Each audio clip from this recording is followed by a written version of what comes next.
This is Unpoetry. Welcome to it. All right. Oh, I didn't pick it. That was what I heard.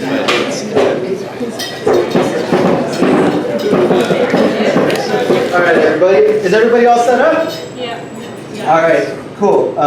We're gonna start. I'm gonna go 1, 2, 3, and then we push the button. All right. 1, 2, 3.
said, that's a piece by Eva Maria Hoban.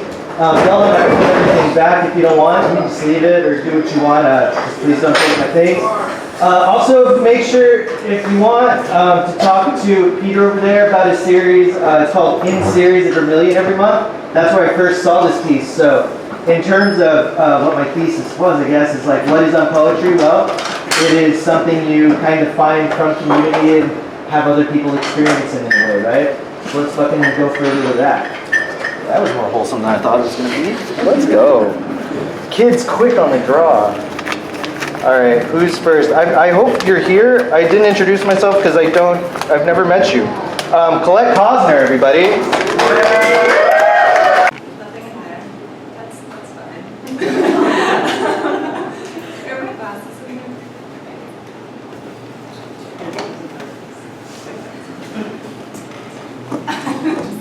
It wouldn't be Thursday if I didn't have my glasses, and if my glasses weren't these broken ones. You know, we're just rolling with it. Thank you so much for the opportunity to read at this event. Yeah, of course. Thanks for being here. Thank you. Thank you very much. I appreciate that as well. Okay, I'm just going to share a couple poems.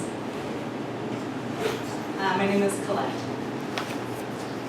And this poem is called Swamp Road. Every father this side of the Mason-Dixon line has 3 stories, 2 jokes, and 1 point. They all walk into a bar and say nothing. When I turned 37, I declared, just because I choose to not have children doesn't mean I don't want kids. There is a difference between happiness and scouring its shadow for something akin. Like how in the first version of this poem, I was just an enjambment until I heard my father's mosquitoes jazzing in the haze. What I'm trying to tell you is, I only know how to be a daughter, not a wife or a sister or even a friend. But then, of course, there was the time he saved my mother from a viper. Stay very, very still. And I learned a man's a kind of quiet found only on Swamp Road. What kind of grace requires this much repetition? Snake dress, threadbare before wedding season even starts.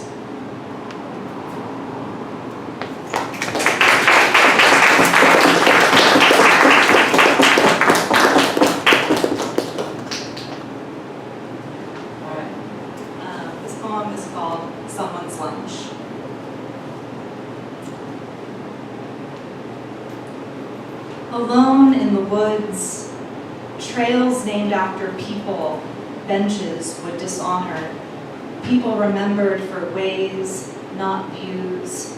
I get lost enough to wonder how I'd taste to a bear. I'm not the survival type. Would I taste better if I were? Every woman in the woods has a number. Mine's 3. 3 times I've seen this evergreen felled into the arms of another evergreen. Arborists say, trees die of old age, though it's rare. They're all mad, the arborists, though maybe the trees. In the end, who can you trust to not go on and on about the round and round? After the bear, I decide it's only right my husband wait 3 years before falling in love again. Don't feel bad, the year 1 pity fucks. Even I can admit nothing is sexier than loss. The year 2 girls get it too, and swim undisturbed in the gulf of his grief, his grieving gulf. They all have bad taste in music until the one that doesn't. Year 3 begins with a needle scratch, ends in a poem not about me. My husband says, we'll reincarnate together many, but not infinite times. Love just the decision between asking for the hour and asking for a light. I think we must be nearing the end. Why else fight like we have a dog in it, lost in the woods, yet wagging its tail like a dum-dum, someone's lunch, a bit like me, but more so.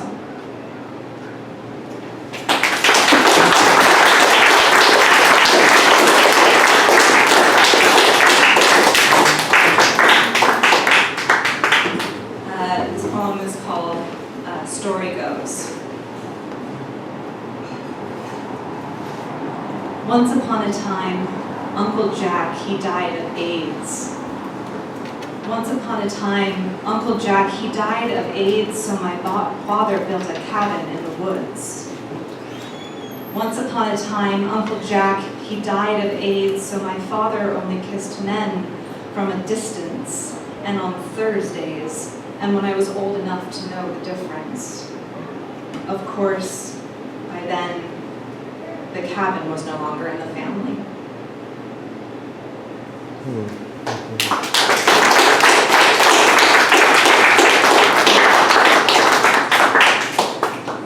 How am I doing on time? We have time for one more? Is that? Totally. Yeah. Please. Okay. Do you want like another sad one or like a totally unhinged one about Pegasus? Pegasus. I figured this would be sort of more of the unhinged crowd, so we'll just go with that.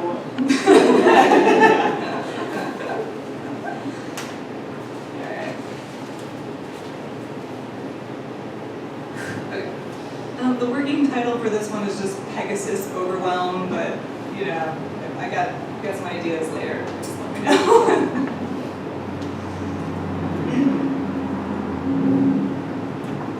One, Clarissa. I had a dream I was a window, looking at the sky when a pure white horse, blue and purple horn, had wings, as if it was smiling. Frederick. Two muscular white Pegasus horses, I dreamt about them. On the web it seems more and more a flying Pegasus reflects that you badly wish a good omen. Paula. A difficult period, we are not talking to each other. A kind of boat somewhere in the background. I only remember a white Pegasus standing on the water, his wings closed. Tony Crisp, aka Dreamhawk. Hi. I'm stopping from answering your posts fully, but will try to give hints. I need time to dreamhawk. Nothing can replace your dream except #being a person.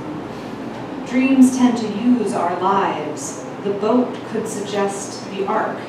The Pegasus staying above the water is lost in the slow breath of peace. 2.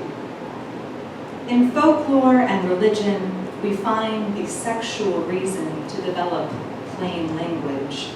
This energy rises, falls again, allowed to spill awareness of life and death. The white horse loves her children. She flies up into a context. But sometimes they are damaged, distorted, born from the blood of Medusa's cut-off head. Pegasus can throw you off, uncontrolled, undirected, into that old human personality, a sexuality illusory, then killed in the process. Example, I had a dream last night. The horse told me how it would end, then realized it didn't matter. I was staying regardless of my grip. 3. Carol.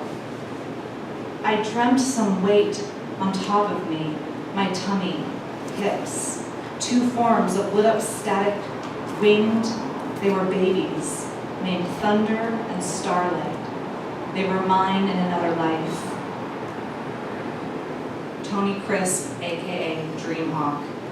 Hi, I'm stopping from answering your posts fully, but will try to give hints.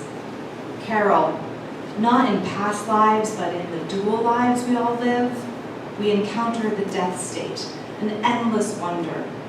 The wonder includes dealing with who you really are.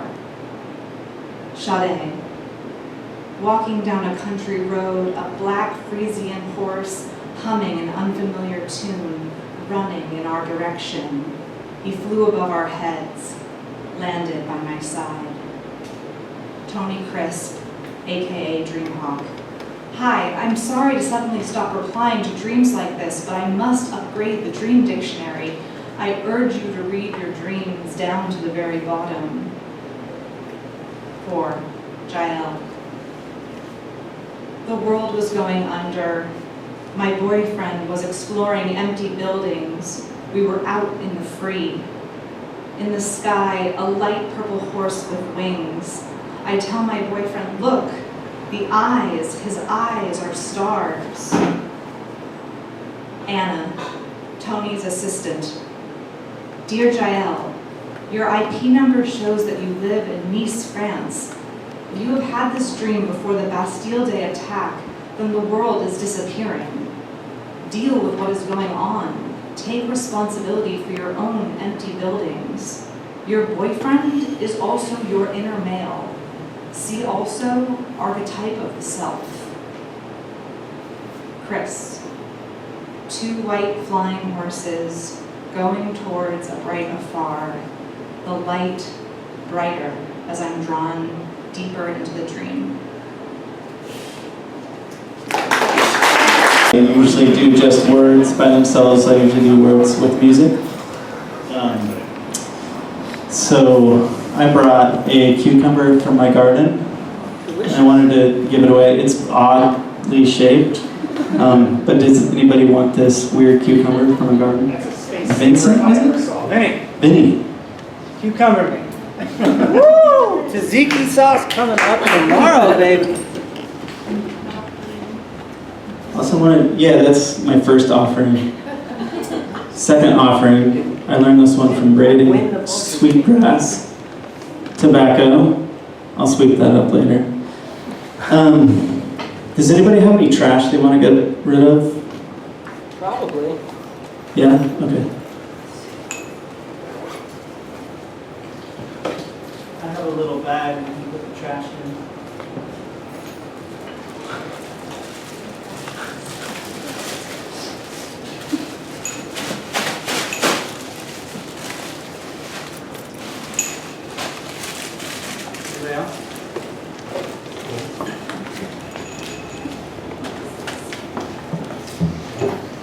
Trash? Trash people? Okay. Don't let me forget that.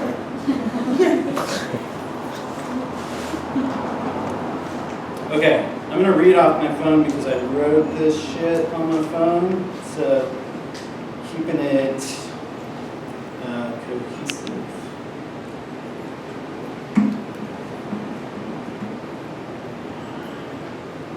I am on an alien planet, yes or no? Isn't it crazy that we're all here? Total dream come true. I mean that sincerely.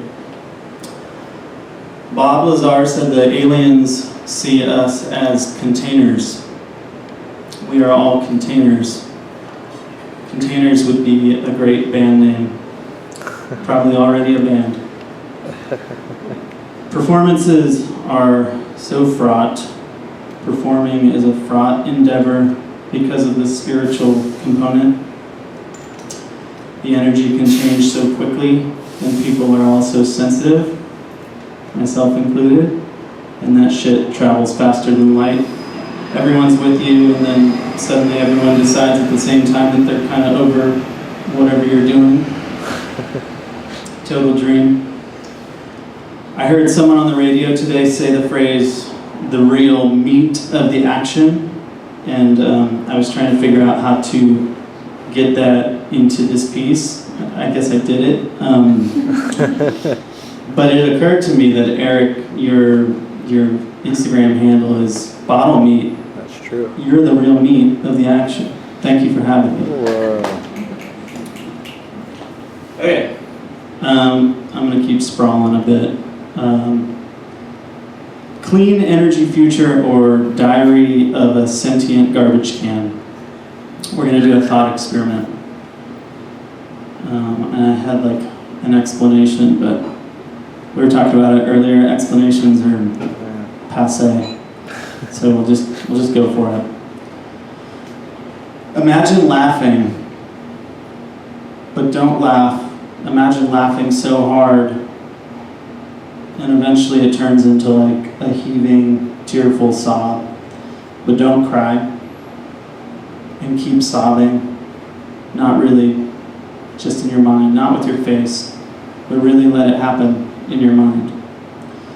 Let it keep going until you realize you're half dreaming and your breath is heavy and slow. And then you wake yourself up making this throaty, snoring noise. Now you're suddenly hungry. Not really, but again, in your mind, really imagine that hunger. Believe you're hungry. Imagine you just woke up from your sad half nap, and now you're really, really hungry. So you walk to the kitchen and open the fridge and stare into it. Imagine you're staring into the fridge, spacing out because you have dreamy nap brain and you remember being really sad, but you don't really feel sad anymore. Imagine that you're staring into the refrigerator now and you can't remember why you were sad. Imagine that you briefly glance at the clock on the oven and it says 6:11. You look back at the fridge and think you'd better close it. It's been open for too long, and that's kind of a bad thing to do, standing in front of the fridge with the door wide open like that. Imagine having the thought, it's time to feed the cat. Believe you have a cat. Think about it being time to feed your imaginary cat. Now, imagine that the cat is fed. Remember your hunger? Wonder where your appetite went. Imagine not worrying about it. Imagine being sort of happy that you don't need to figure out a food thing anymore, at least not right now. And now, you're leaning on the kitchen counter, scrolling on your phone. All those images, an endless stream. Keep going, keep going. Imagine you keep going. Imagine you've been standing on your own foot and your neck is sore from looking down, so you pull up from the phone and glance back at the clock. Imagine the mixture of disappointment and apathy you feel when you see it's 8:11. Imagine having the thought, exactly 2 hours. Not mad. Imagine feeling sort of like, yup. It's getting a little darker outside, but the light's not gone yet. Imagine it's an inviting evening, actually, a cool and forgiving evening. Imagine it beckons you. Imagine you walk out the front door and head west down the hill. It's okay if you imagine a mosquito landed on your arm. You can brush it off. If you forget to imagine putting shoes on, you can just imagine it's a grass hill, and the feeling of the grass on your bare feet is euphoric.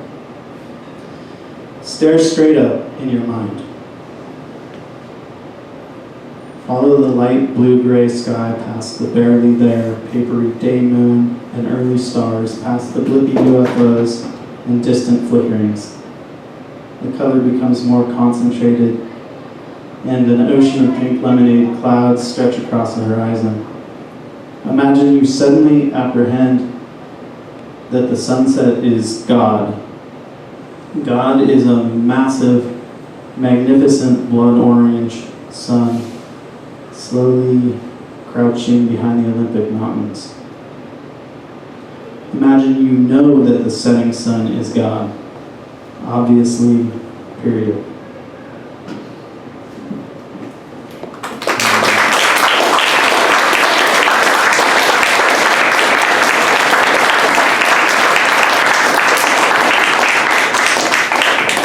got two short, dumb ones to follow that up. This one I named dot space, or maybe it's period space. You ever trip out on the space, the single space before a sentence starts? Sometimes wondering if it's supposed to be there. Like, is it correct format-wise? Maybe it's a space after the period from the last sentence. That's weird too, but I think it's a blank space before the sentence begins. So every time you start a new sentence, you insert a little bar of blank space. It makes me think of Jory Graham's idea of breaking the silence. She says silence is the sound of the earth, and also silence does not need you to interrupt it. So the space before the sentence starts is maybe a gentle bow, respectfully asking permission to intrude on the silence.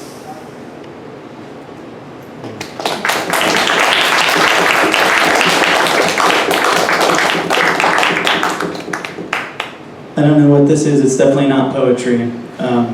Just a little anecdote. But I did give it a title. The title I stole from a party that I was at a couple days ago. Overheard. Robots can't fill vending machines. It's weird, but they can't. Earlier, I was eating Chex Mix, and no joke, bit into an SD card. It's a short story. I was recording some drums on my little Zoom recorder, and I took a break.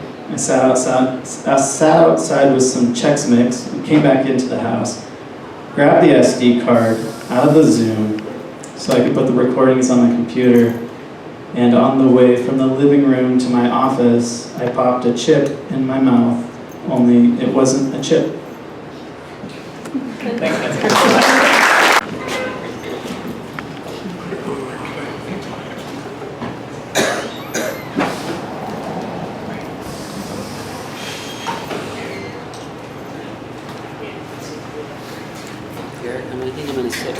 Oh, nice. That is a good space. It's good city space. Oh, that's great. Thank you. Oh, that is not as firm as you would think it is. Welcome to this one too. This is cool. It was just more confusing than anything else. I bet that.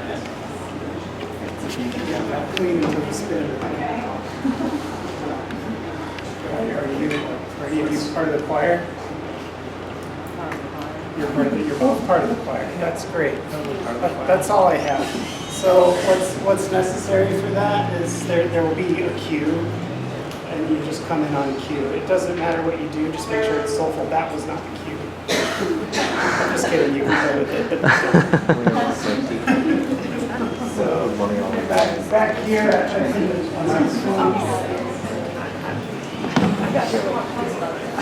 Someone just laughed, so I feel like.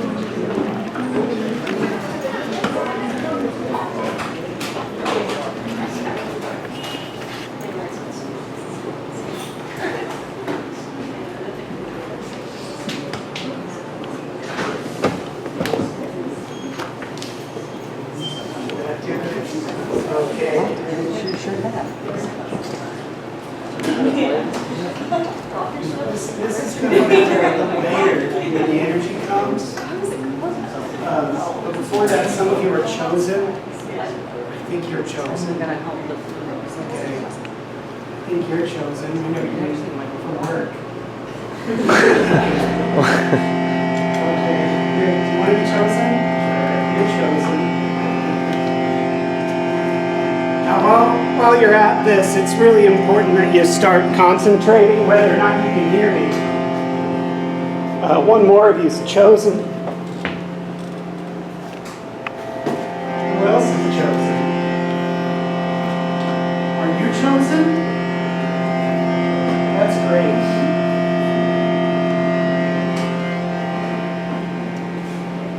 Normally everyone's standing up when I do this. And so, to take advantage of increased relaxation, I'd like to teach you how to do something really secure. before that, no original space is complete without music. That's the cue.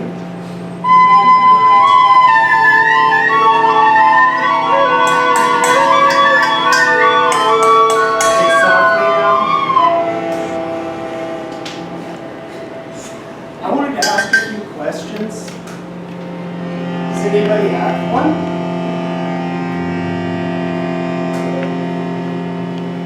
Why are your feet on the bottom? Why are feet on the bottom?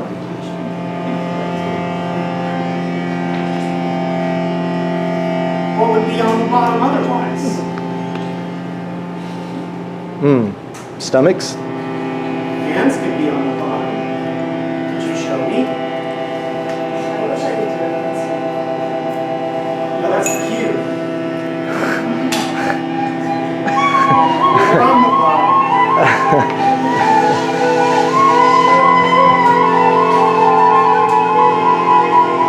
Can't help but feel like I was the only one that did that. Could somebody help me again this time with hands on the bottom?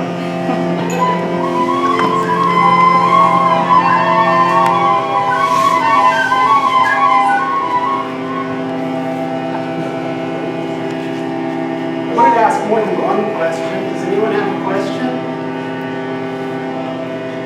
What did you have for breakfast?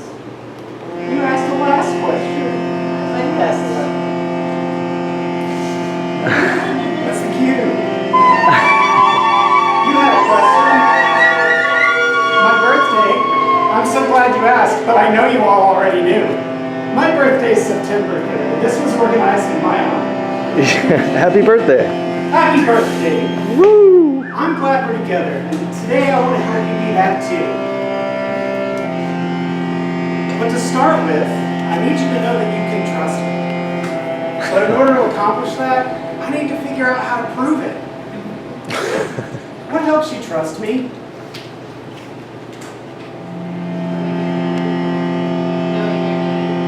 I'm glad we're together. Does anyone know my name? What is it? Can we go get him? Okay, I'll go get him.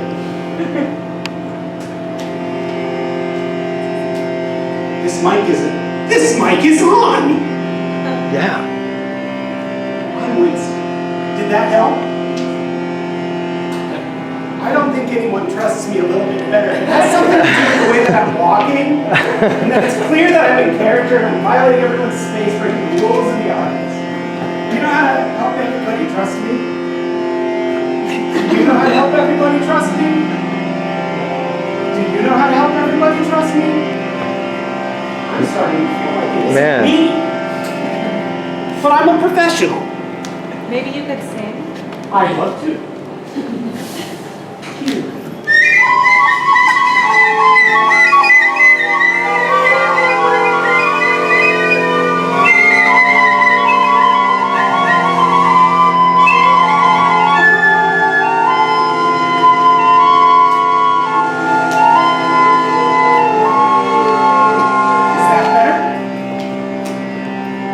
You trust me now? Okay. That's great! It's really disarming when somebody does something silly. And one of the silliest things you can do is squeal just a little bit into a microphone. And so I did that. And now I want to know if anybody can tell if they trust me more.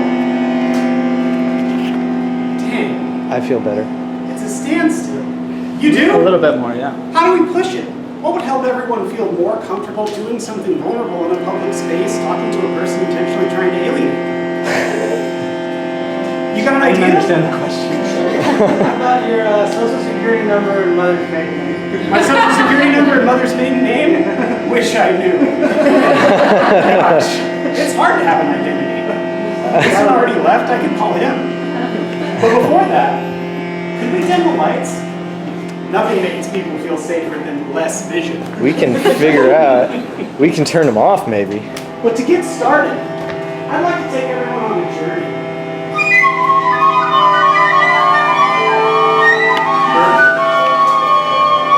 We're starting to get a little bit tired. And if you could all just concentrate. Pay as much attention as you can to your inner experience. That's the outer experience. Now make sure that you're paying as much attention as you can. Concentrate away. I want you to imagine a room that has 4 walls, knock on each one.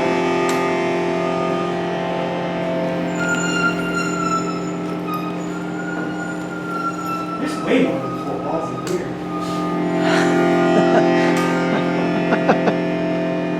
And a door that doesn't have a lock. Oh, I can't reach that. Hey, I'm in reach of the mic. Well, just pretend there's a 4th wall behind me. Concentrate.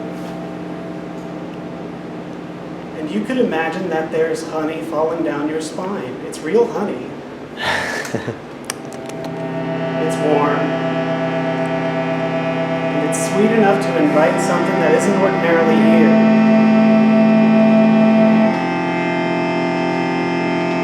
And that something exists somewhere in, on, and around your body in a place that you can find. And if anybody trusts me, they'd be willing to tell me what they felt. Does anyone trust me?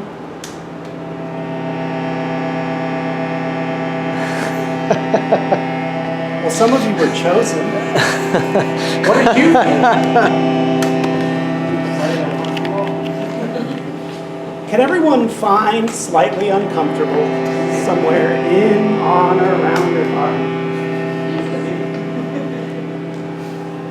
And you can say it out loud, or you can toot, but please point to it, just so I know.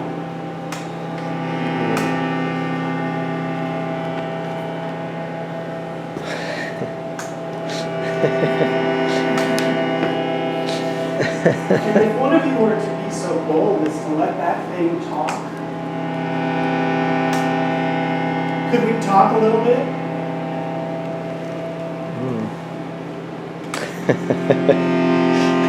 It's laughing. Yeah. Can everyone help their uncomfortable thing by laughing? This isn't funny. Somebody's really hurting right now. Don't laugh at them. Laugh with them. Now there's something in this bag that I think will help.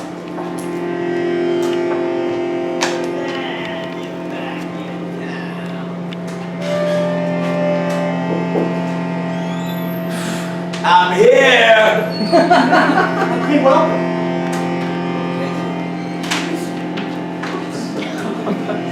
See, you trust me. I think I realized what it was, but I still need someone to talk about feeling a little uncomfortable. Is anyone willing to do that? Elaborate for you. Could you tell me more? Being an audience member in an audience engagement situation is unnerving. It is pretty unnerving. And I'm asking you guys to unleash your inner worlds in a way where you don't yet know that I'm a professional. And in a place where everybody can see you. I'm watching. And you're feeling really uncomfortable. And one of the things that this place is really missing, I think some of you might already know what it is. But do you have any guesses? Psilocybin. That is missing. What I was going to say was jazz. Here, could you drive that for me? Oh, shoot, never mind. So, could you guys do jazz with your mouths, please? Just until it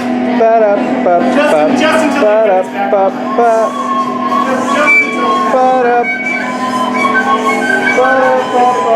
Just until wait just a second.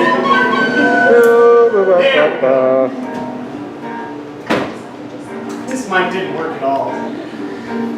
Could you use this for me? I don't know. We were feeling uncomfortable about the song. It didn't feel like one, and it was taking too long, but she felt it on your hip, right here. And in your tummy too, but it won't talk. But it feels. Can everybody feel with me? That's better. Now that we feel it, can anyone else tell me how to be uncomfortable? Do you know? Eating a little too much. Oh, but it already feels full. Uh-oh, I ate too much. Does anybody else know? Do you know? Oversharing. Oversharing? Yeah. Was that under threat? No. Because then nobody trusts me. Just in general. Right, just in general. There's the cue. Do you know anything? Do I know anything? Yeah. I know a few things. What made you uncomfortable? What made me uncomfortable was feeling like maybe nobody was not uncomfortable. Wait a minute. Was it me the whole time and we're all feeling really close? What? No, that's not what I meant. Oh! No, it's not you at all. That's positive thinking. It's us. Oh, it's you! Yeah, you're great. How do I help you? I don't know. We could follow you around the room. Let's do it! Let's do that. Would anyone like to feel safer? All you gotta do is follow me. Sounds great. But I don't think anybody trusts me. Let's try it again. I need to get my sandwich. Well, let's go get a sandwich. Okay. But that violates one of the rules. If you overeat, it's gonna make you uncomfortable.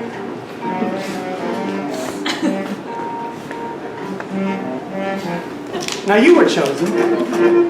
What's making you uncomfortable?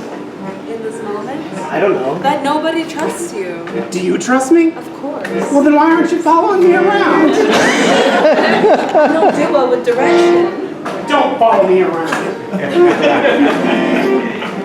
How about you? You were chosen. Would you be willing to lead? That way it's not me. Yeah, just walk. Yeah, just walk around and talk about something that happened to you when you were 12. Wow. Let's see. Let's see. It was a good year. It was a good year. Ah, Wow. I think I failed a class. Which one did you fail? I don't remember. It was the first year with grades. You had the grade first time, didn't do well. Got an F. Got an F in class. Otherwise, it was a good year. Great, how was the summertime? It was calm. It was pretty calm. Yeah. You were fishing? No. Good. All right.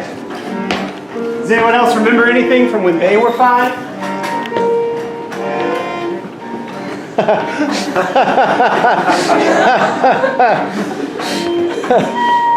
you remember? Come to the microphone. When I was 5 years old, I realized that I couldn't read prayer because of my genitals. Isn't that wild? Why? And when I found that out, I was a janitor. I got a grilled cheese. They're the wrong ones, but they came with real cheese. Which I think is better than prayer. Is it better than prayer? Is grilled cheese better than prayer? Yeah. Is that the cue? Yeah, that's the cue. Let's do it. Now with an amplified voice, I'd like to help everybody feel a little differently. Could you change what that sounds like? That's great. Now, find yourself inside again. And feeling very relaxed and concentrated, looking inward one more time. You can feel the honey again. This time we're going to check again. What do you feel in there?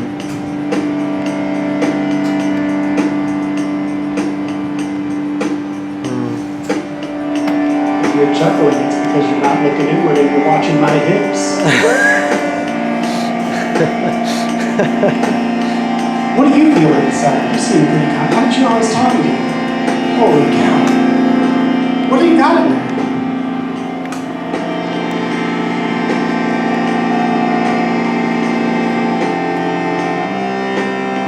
Got it right. Yeah, what do you got? What do you got in there?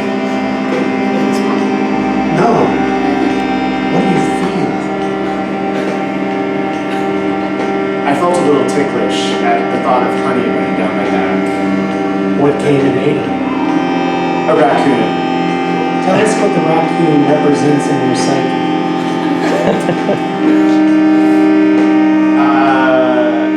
A need to guard against nature, which is just gonna take all of your shit and introduce a lot of entropy into your apartment or life or whatever. Entropy in your apartment and life. So, but if the raccoon's a part of you, how come it's a threat? Because I am a threat to myself in a small inconsequential way. Do you want to keep it that way? I don't know if it's good or bad. It seems bad, but it might have like positive sides. You didn't develop anything that isn't trying to protect you. Can we help ourselves forgive our raccoon? So just take a minute. Find where in, on, or around your body your raccoon is.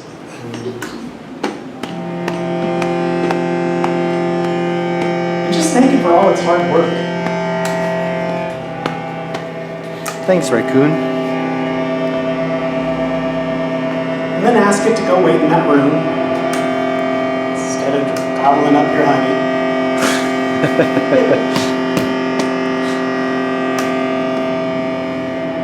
And then find that uncomfortable thing from earlier.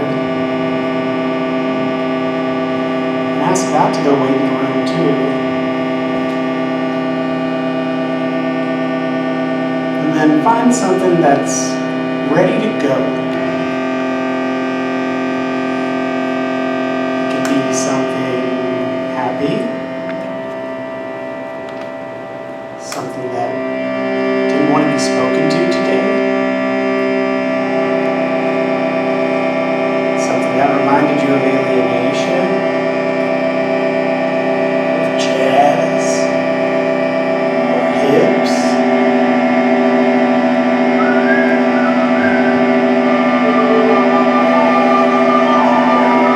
Ritual sanctity of sound.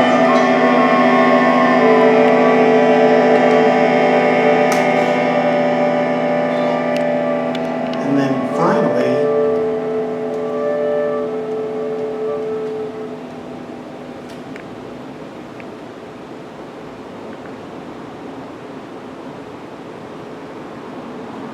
check to see if you trust me.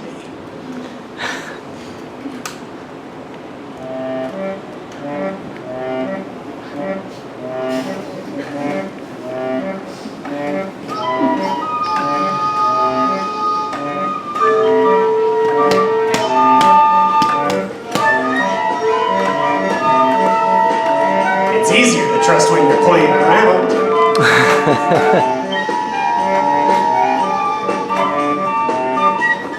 But I think that's it.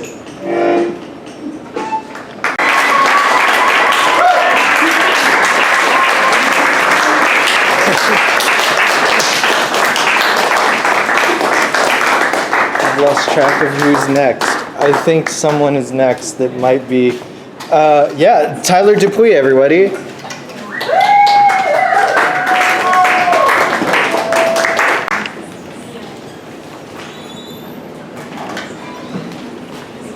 Nice. I'm gonna turn on the lights again. So many lights.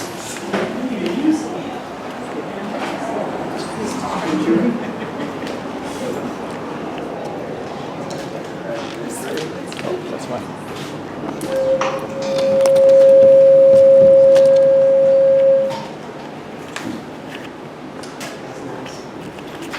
Watching TV one night,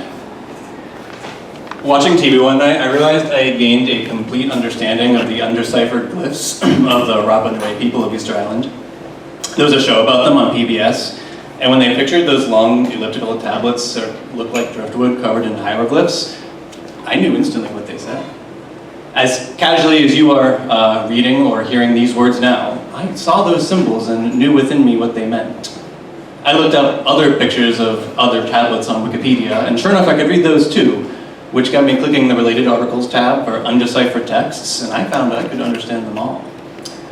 Something inside me had been cracked open, some universal grammar freely letting in something that was meant to be gained. I didn't know what to do, who to call. A friend? Professor? My mom? The police? I looked at the ceiling. What else do we contain? What other harbored capabilities are sunk inside us at birth that one day might come shaken loose? I'd like to be shaken loose, I thought. I'd like to know some things like how to sail, and how not to be afraid of dogs, or that thing that makes people like jazz so much. Could I know what the world felt like before we really knew what the stars are, or the feeling of some devotion to a harvest god who lived in a single tree in the Hebrides? I doodled some of the shapes, the ones I know to mean begin the year, which I suppose means January, and the one that means anew, and wondered what I will do with this, my truly foreign language that no one at all can speak.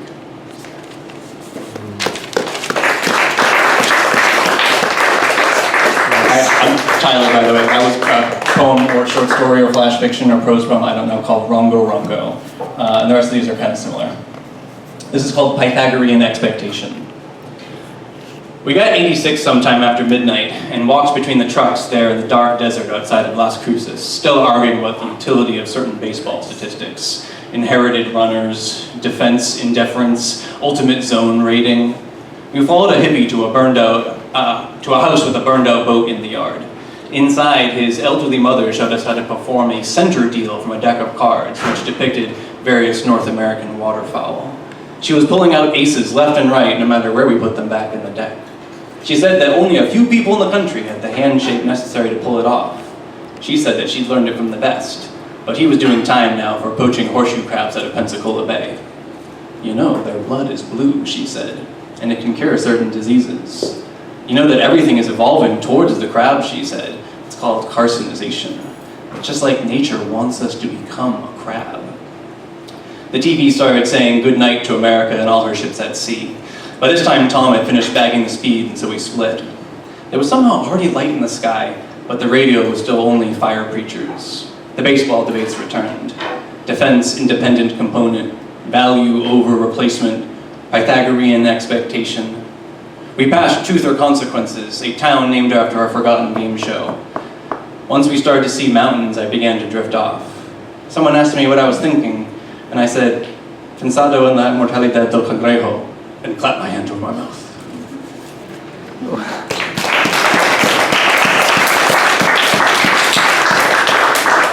Okay, this is a true story, almost. On mice and earthquakes. We have mice, a roommate announced as I left for work, beginning another spring-loaded day across the city where everything pangs at me with regret or urgency, and then panic when I don't know why. I have 200 milligrams caffeine, 3 mg nicotine, 600 mg ibuprofen, and 1 breakfast sandwich on board, all shouting me in different directions. I am able to instantly identify anyone who was allowed a TV in their room growing up, and they are all on this train hurtling through morning like everything else in my veins. I see something amusing and take a picture that I'll send to no one, never look at again, and that will automatically be deleted from my phone 457 days from now. At the 6th stop, I lock eyes with someone on the platform, and we seem to agree on something. And so we hold our gaze for the 8 seconds it takes for the train to depart. At the office, I take out my moleskin and make out a quick list that I'll find incomprehensible in 72 hours. There's an earthquake around 11:30 a.m. I feel like a passing truck, then the screaming collapse of the earth, and then a passing truck. To be truthful, I already knew about the mice. I have for some time. I can hear them screwing in the walls at night. I didn't want to say anything. I have a lot going on right now.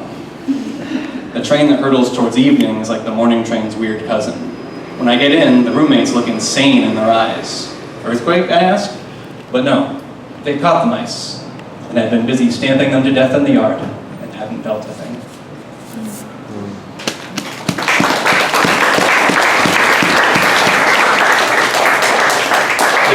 The true part of that one is the last part, and it didn't happen to me. This is called dream interpretation. I was sleeping less and less, and the doctor said I was running out.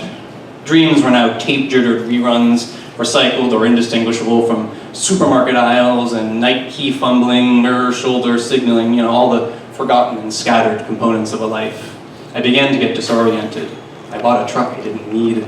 I kept finding myself at Circle K's 100 miles from home. When I did sleep, I'd wake up to find I'd written a dozen pages in an alien script. Even the linguists and code breakers gave up. When she received them, apparently I sleep mailed in addition to sleep written, she wrote back, and I asked, "Do you know what they say?" And she said, "Nope," but she came along anyways because unlike me, she slept all the time. So we filled the back of the F-150 with salinated water, covered it with a tarp, and switched off driving and sensory depriving. I kept a folder of the pages that continued to gather on the motel nightstands, which, while still incomprehensible, seemed to me to be growing more urgent. And then one day I swore some were missing, and there was a scratched lock knob, a distant but recurring car. We wondered if, and then who, and then why. "We're going to have to be more careful," she said. We started drawing the blinds at all hours and retraced the roads at random, ending up at the same rest stop vending machine over and over, spiraling inward into some tract of the country that only vultures ever cared about. "Even here," she said, "there is no salvation or escape," but I already knew that. Despite it, we rented a disheveled bungalow, and after 2 games of gin rummy under an oil-yellowed kitchenette light, I watched her copy my originals into a sliding cursive of her own.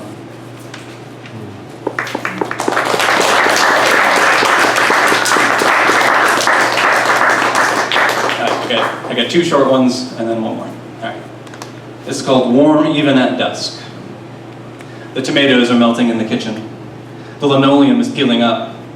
No one's going to clear that clothesline. Those ACs are going to hum all night. I was hungry today, so I wrote some poems. I drank one of every kind of drink there is. The heat snuck up on the split rooms with a garret and wrenched all their perfumes out. Now the world smells like a funeral, while favor rots in the temple of the sun. Everyone panics whenever it slips away and leaves a big hole in the sky that bleeds, even though it happens all the time. When it does, we all skew our eyes sidelong, mouthing, "What did we just lose?" Even though that too is obvious. Another one, baby. Another one.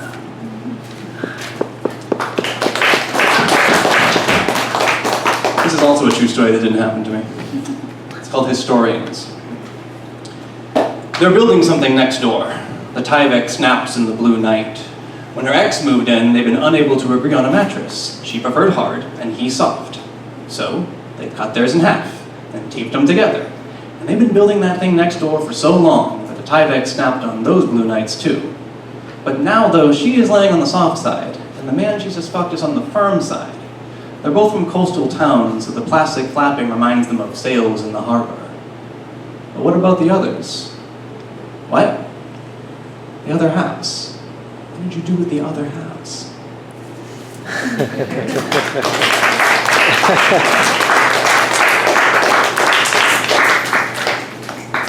Oh, whoops. I knew that was going to go wrong. And this is called San Bernardino, a place I have never been. I saw a coyote prowling the tables at the Denny's over on Hillcrest.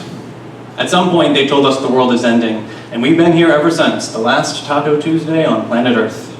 We can find north in a millisecond. We are oriented. The crows here can make change. We fill up on wine from the gas station, wine in big jugs. There are some martial arts I know in a dangerous way. I have been underground. Do you know when the sun last set? We don't either, but it wasn't yesterday.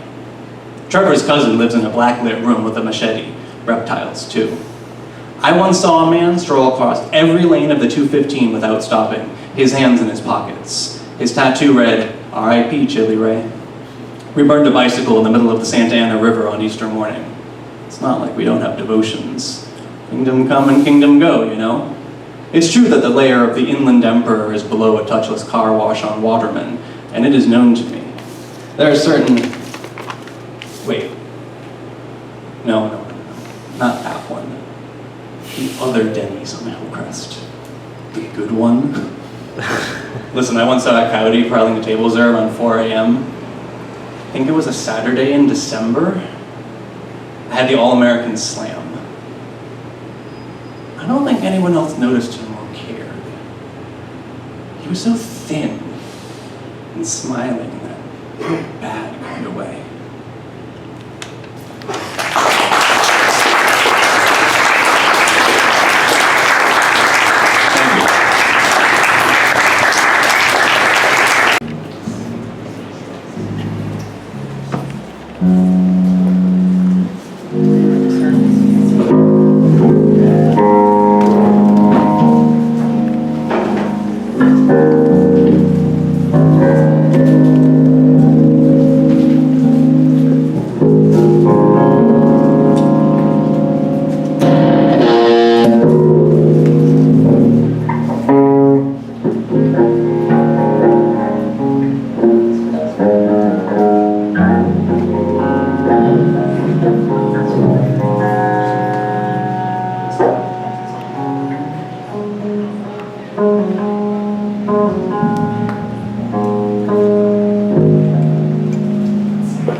Maybe a little more time already.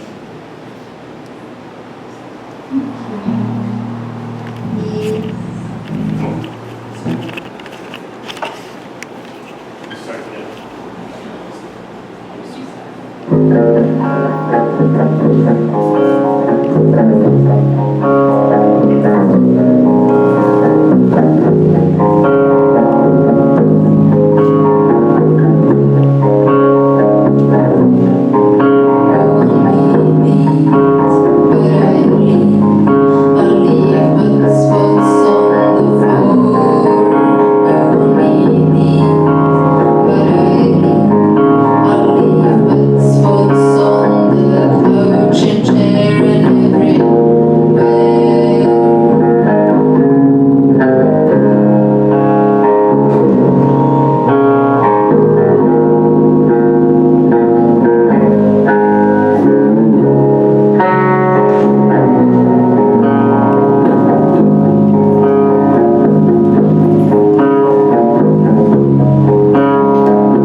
if we are building this trust that we talked about and if we're caring for each other, to what ends we do that.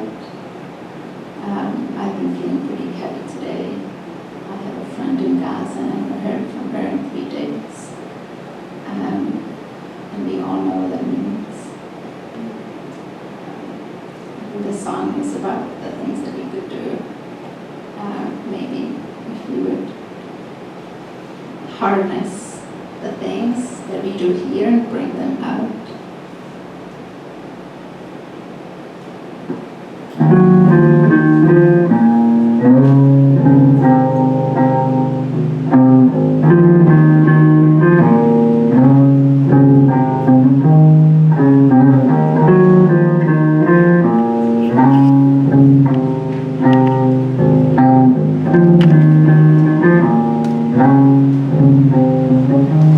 How is the work life, genocide, balance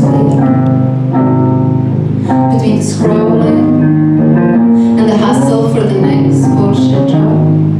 Are you tired? Bone tired? Checked out, torn or retired?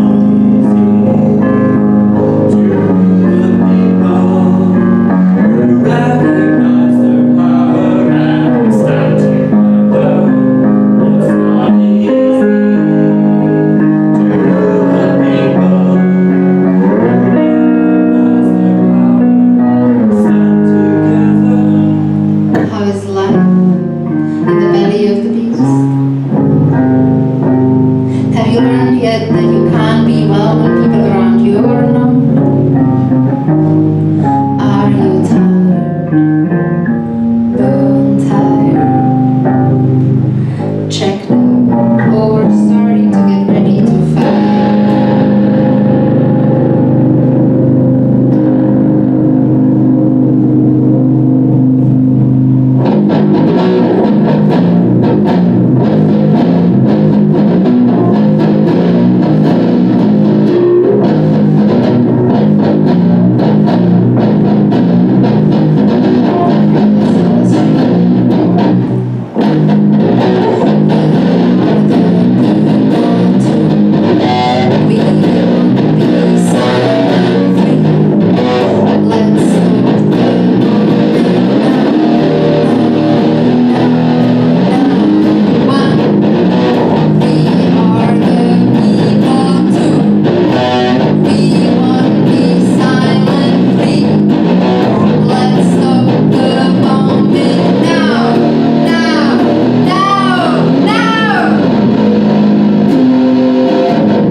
happy to be here and with everyone here. And I'm also really grateful to be playing with John Magda. They're visiting from Berlin, and very happy about that.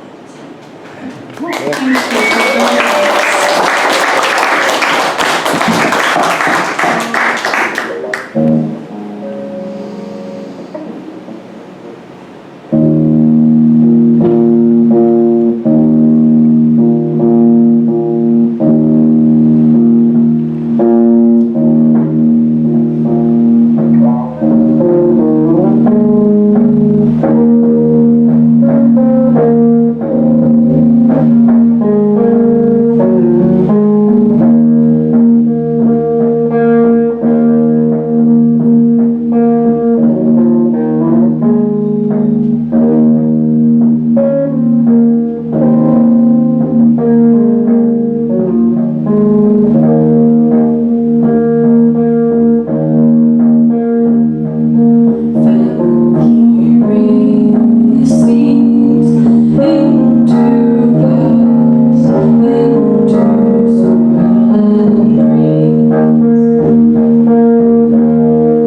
I can be rambling in the middle of it.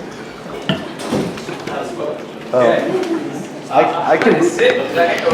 Or You can do whatever you want, but I can move the mic. actually, I feel like man, taking so many places tonight, you know. Yeah, do whatever makes you happy.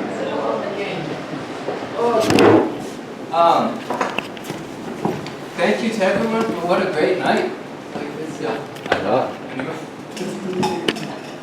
So let's read a few poems.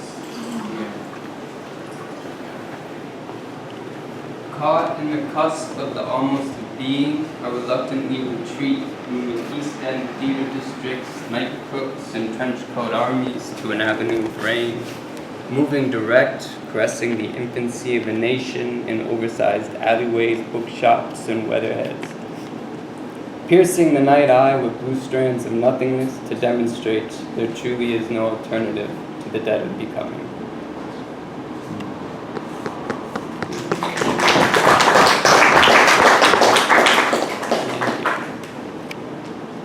Empty dysphoria, directing nicely the limitations of stars' lust and sex, protesting my true self is female, asleep in a storefront, well-lit and non-sentient. Under an ocean, all this might look exactly the same, evening to morning in the conditions of regeneration, to sleep in narrative moonlit so your light might live alone. I'm in a short phase, you know. Yeah, coming out very short.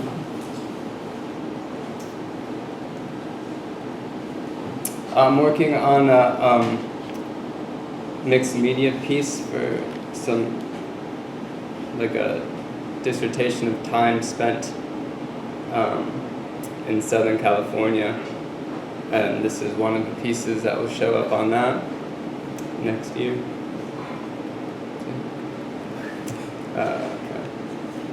A team full of stars in the art bars of America drip violent under shallow premise of peculiar motion, scream madness to the surrendering sunlight. Ocean west is ocean east, driving to deception past release night, feeling from the grip inside your youth routine. Empty west, returning you to cell shops and activist retreats, first date, fatalist, and early lust exploration and adolescent beginnings of the emptying east.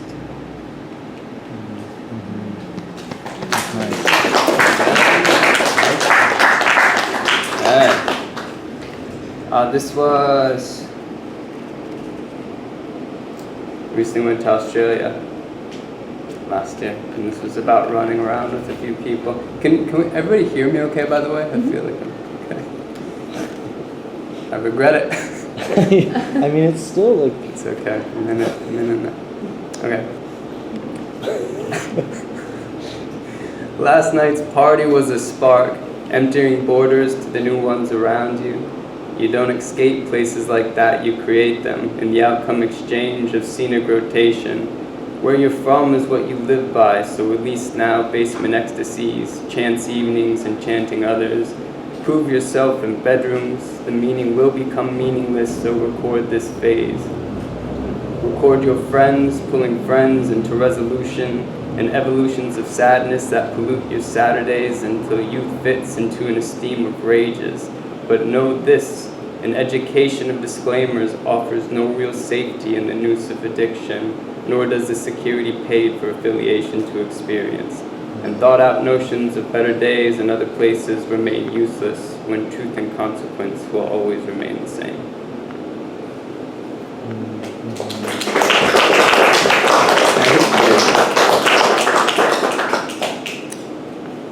Just gonna do one more here. But thank you again for hanging out. Thank you, Eric, for a great night. It was you that lost your head, played chess naked when the rain came, quoting yourself in long cigarettes to make you feel like a maker. This is New York, you said, counterculture grass stain redefining the outline of arousal. But you can't sleep on pills, cooking nightmare antibiotics to the underground, beating weak heart against the outburst of another. This is our life, city dweller. Give to take, then take back to steal. steal because the mental feels good against the middle of your teeth. But opportunity is all around you. Everything you are, you will someday be again in a place very far away, and you will be welcome there. Thank you.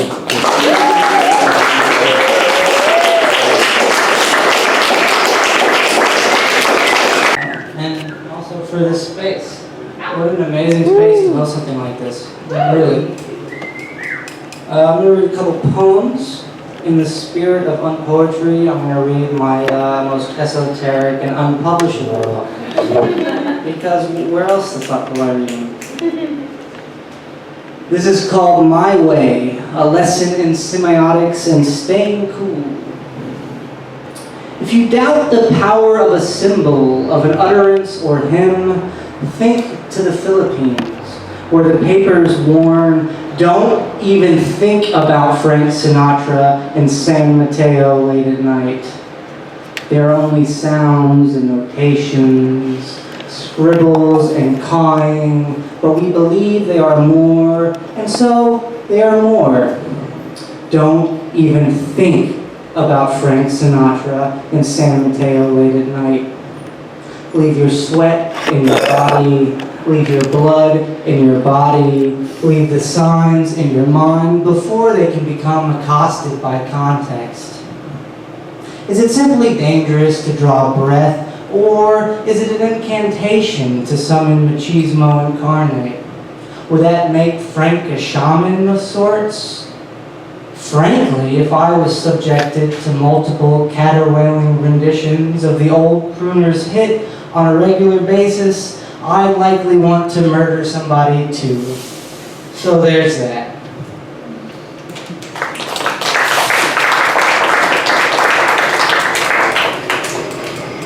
This is called The Politics. Oh, fuck. I broke it. Oh no, dude. It's okay. It'll be fine. This is called, I'm gonna squat. This is called The Politics of Pictures. Thank you. Oh, something's happening. People are coming to help me. This is a community space. I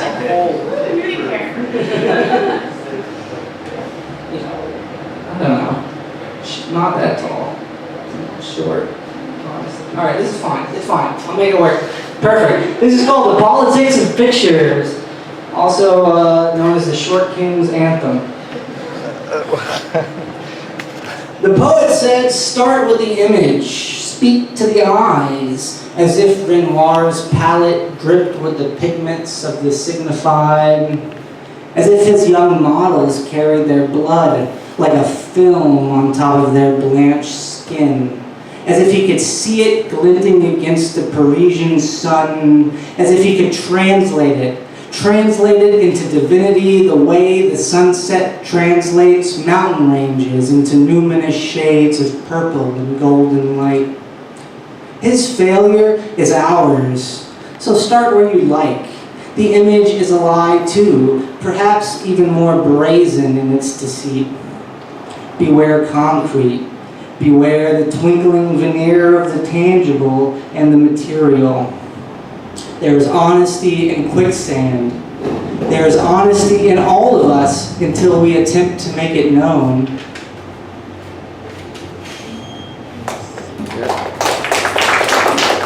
You save it till the end. None of them are good. This is called Attention Epiphany Disorder, which is a funny title, I think. It's not right to call it déjà vu, the implication of a thread, a glimpse at order or pattern. It is like, remember that time her smile swallowed you whole in that paisley sundress? The way the deep teals found their way into everything for months. Rippling ribbons of religion, the old masters cloaked the Madonna in blue because it was hard to come by. This is different though. The exact Pantone, the 6-digit platonic ideal of teal, and you'd never even noticed it before. We're either going to call this the anti-ars poetica or congealed. I haven't decided yet. Nobody will take it anyway, so it doesn't matter. He's made of cotton swabs, the mirror says, of marshmallows and feckless indifference. Imagine the Michelin Man moving without, earthward gaze absently following one alabaster footfall in front of another, the transparent treadmill humming beneath. Imagine a film of soft cheese, a right brie perhaps, coating every last inch of skin, corking every orifice, forcing every expulsion inward. Most days it is enough just to be witness. These days, the strongest chess masters only play for draws, even though everybody else hates watching it. It's enough not to lose. The world still bleeds in color, the window says, leaks luster from its wounds. It knows breath still becomes, bodies tripping towards a destination, a conflagration of visible light, the sizzling of raw meat on hot iron, waterfalls of spirited libations moving for more than just movement's sake. Though sometimes it's hard to imagine. Alright. I'll read two more and then we'll be done. Thank you all again. This is called Clever Cleaver. You're too smart for your own good, she would say.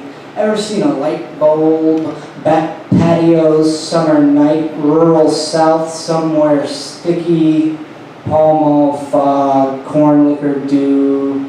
How'd all those bugs get in there?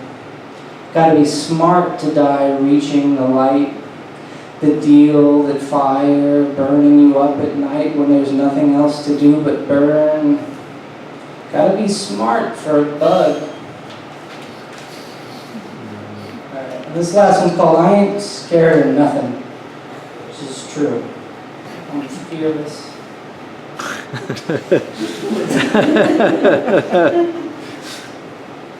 Dizzy, like when you see a piece of yourself where it shouldn't be. The kind of wound time can only ignore. Sick, high up in the abdomen. Way too high in the grocery store. Crying your way through the frozen food section, everyone here can tell. Soon the industry will replace your tongue with AI.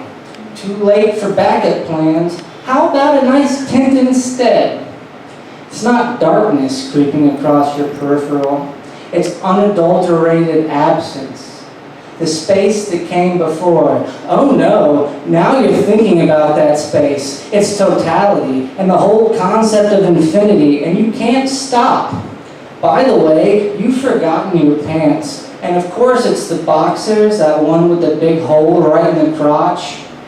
The outcome of a body, of wanton consumption, dysregulation, poorly planned public transport systems. No, it's all your fault. Don't forget that. It's coming out of the ears, the smell of collapse. Fingers slick with numbness, putting legs in popcorn guts. It's dread all the way down. Really? It's too late?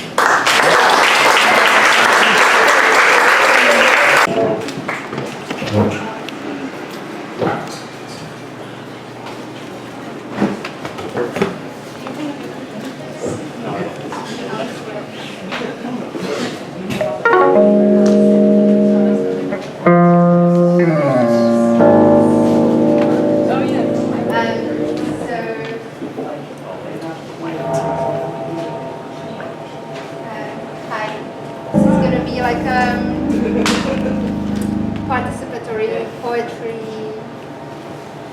story thing. It's called Bad Exen. It's a story about the experience of matter and also about abortion and family changes in general. And the way that we're going to perform it today is for 6 voices. And what we're going to do, there's 5 other people who have a script, each one look different. And here's the instructions. All we have to do is to be on the same page.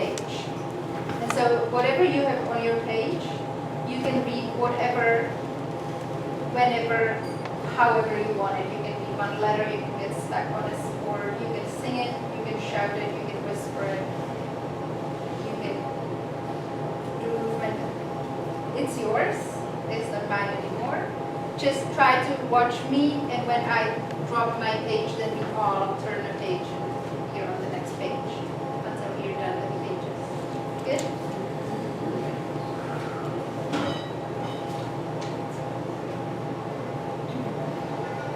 I know you understand, but I don't. Try. It's letting go falling. This is part one, disappearing. I can't say that you are anymore. I know you understand, but I don't. Try. My case. Losing touch with reality. Objective means losing touch with reality. I have never touched you. Objective means losing touch with reality. Just letting go falling. Objective means losing touch with reality.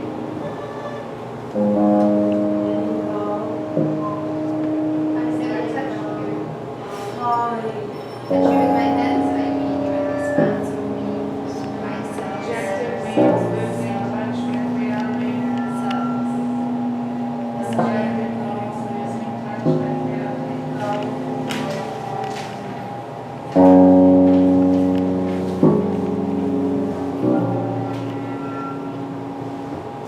I will try to speak words about the body. The body is called mind. The body is made of stuff. Stuff! Physics, Stuff. capacity, materiality. Materiality. What happens when stuff leaves my body? Stop!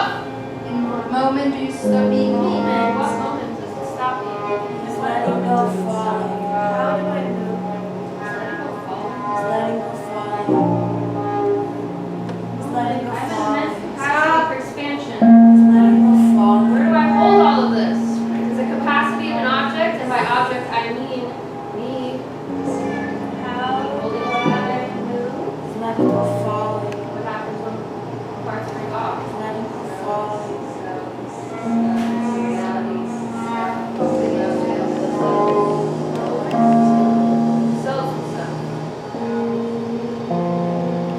letting go falling.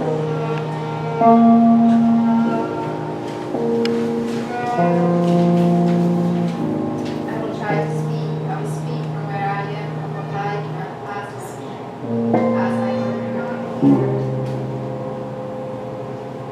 I'm not here. There is nothing inside me that will be me. There is not a lot on the surface that Over there. skin. makes other people's skin I'm not here. from touching me. Nor there. There is nothing inside me that wouldn't be me.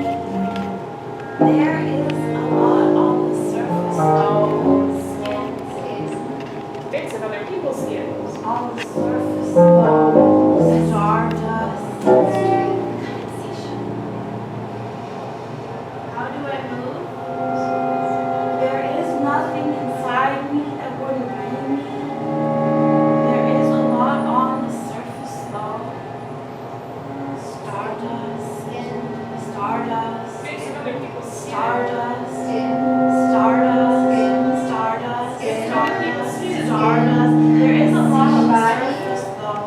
Capable of Stardust. dimensions. How do I move? Stardust. That there is left between you and me, the rest of me. That would be me.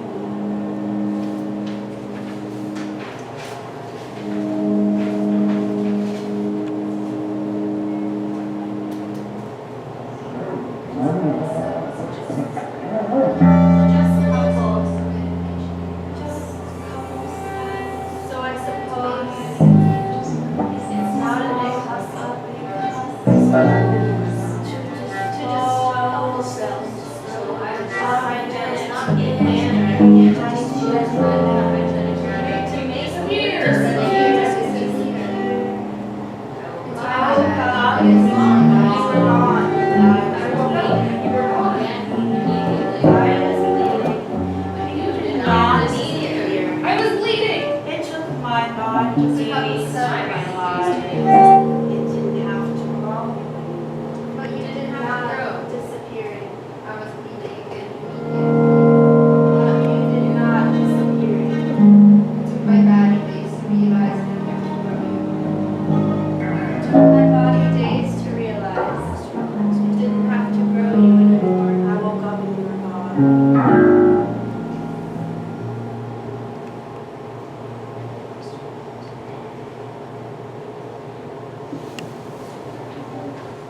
I know you understand.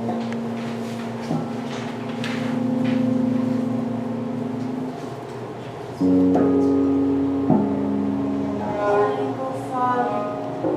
Letting go falling. How do I leave it Letting go exist falling. without trying to fill it?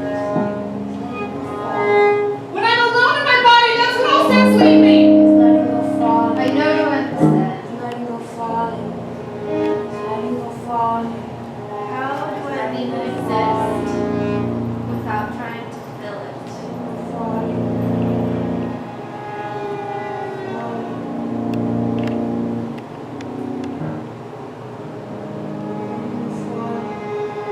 Without trying to fill it. When I'm alone in my body, that's when all sense leave me.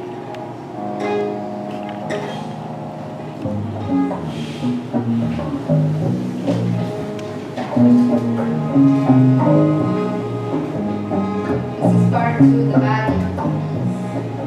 I'm walking to check what is Is the potential child inside me changing me? Or am I changing? Change.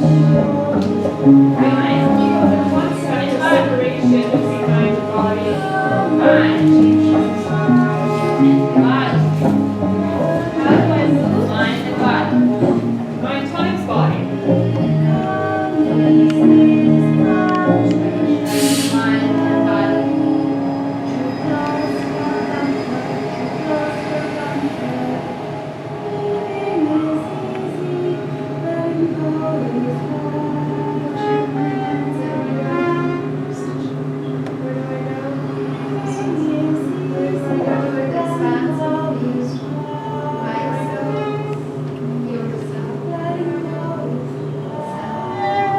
Or am I changing?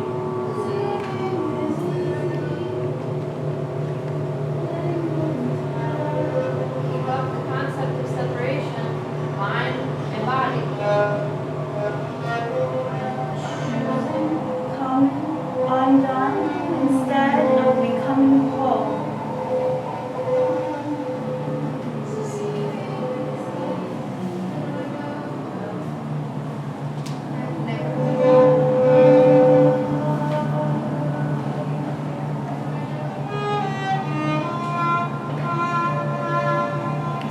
When the bleeding stone part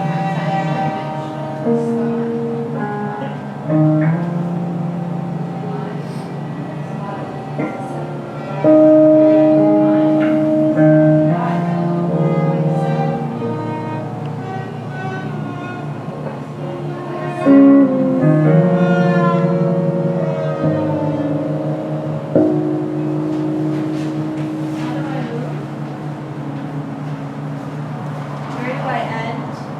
End? So, when faced with two options, is taking both possible? When faced, coming undone, becoming whole, coming undone, becoming whole, coming undone, becoming whole, coming undone, becoming whole, undone, becoming whole, undone, becoming whole, undone, becoming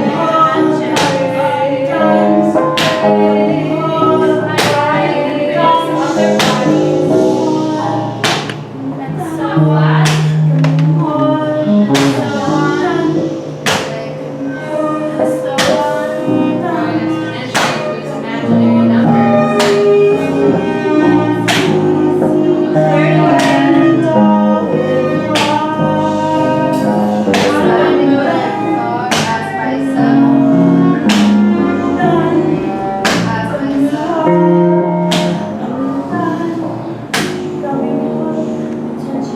do I touch myself?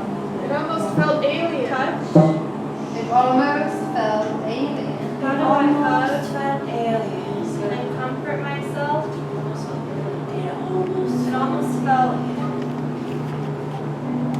He said potentially taking his aspect as he had grown too much. Something growing right back into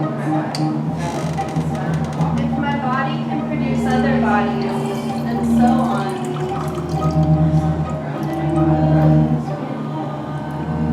Where do I end?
Somebody elsewhere, that person. Somebody.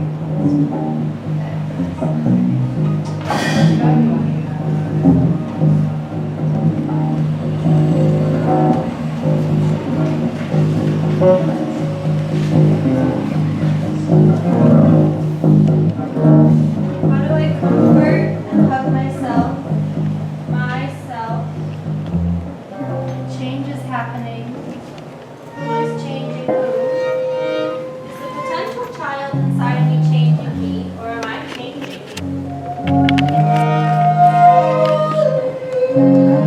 Whatever I decide, the change has already been initiated.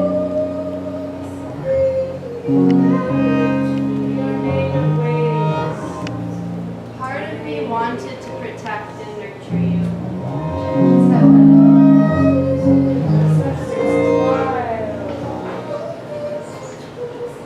Do 7 weeks count? 7.5 weeks is nothing in a man's life. 7.5 weeks. What happens when our mind isn't able to interpret something as real?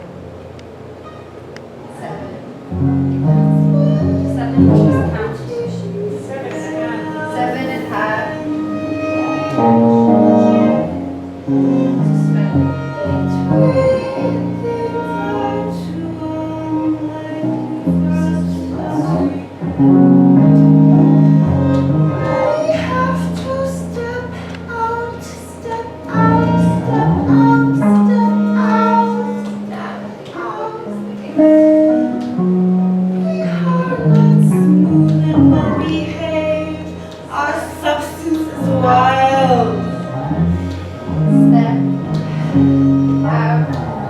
Change is happening.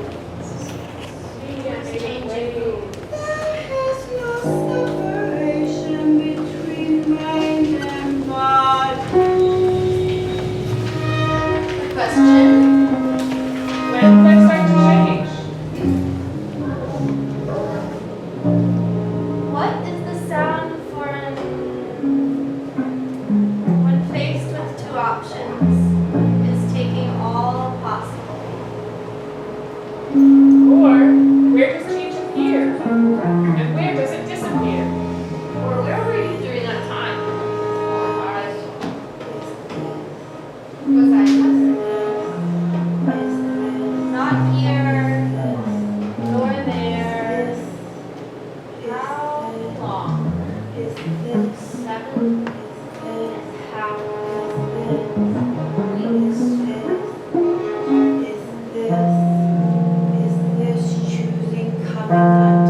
speaking from my belly.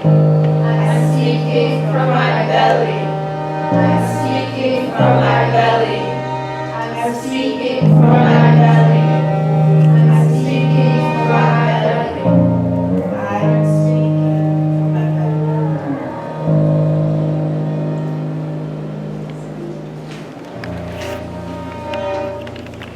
This is part of the last part. It is titled Hearing. That's how it plays function.